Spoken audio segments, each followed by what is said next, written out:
भगत सिंह, सुखदेव और राजगुरु को फांसी लगाने की इतनी जल्दी तो अंग्रेजों को भी नहीं थी जितनी कि गांधी और नेहरू को थी, क्योंकि भगत सिंह तेजी से भारत के लोगों के बीच लोकप्रिय हो रहे थे, जो कि गांधी और नेहरू को बिल्कुल रास नहीं आ रहा था।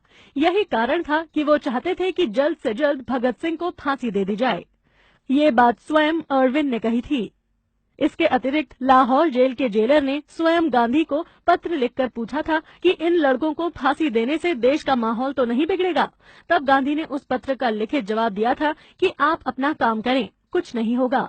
प्रोफेसर कपिल कुमार की किताब के अनुसार गांधी और लॉर्ड इरविन के बीच जब समझौता हुआ, उस समय इरविन इतना आश्चर्य में था कि गांधी और नेहरू में से किसी ने भगत सिंह, राजगुरु और सुखदेव को छुड़ाने के बारे में चर्चा तक नहीं की। इरविन ने अपने दोस्तों से कहा कि हम ये मानकर चल रहे थे कि गांधी और नेहरू भगत सिंह की रिहाई के लिए अड़ जाएंगे और हम उनकी ये बात मान लेंगे।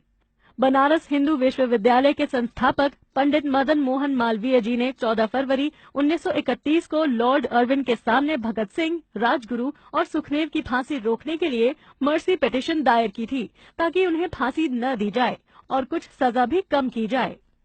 लॉर्ड इरविन ने तब मालवीय जी से कहा कि आप कांग्रेस के पूर्व अध्यक्ष हैं, इसलिए आपको इस पिटीशन के साथ नेहरू, गांधी और कांग्रेस के कम से कम 20 अन्य सदस्यों के पत्र भी लाने होंगे।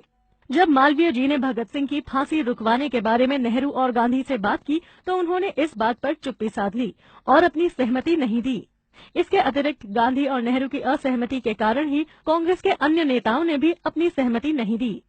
रिटायर होने के बाद लॉर्ड इरविन ने स्वयं लंदन में कहा था कि यदि नेहरू और गांधी एक बार भी भगत सिंह की फांसी रुकवाने की अपील करते तो हम निश्चित ही उनकी फांसी रद्द कर देते।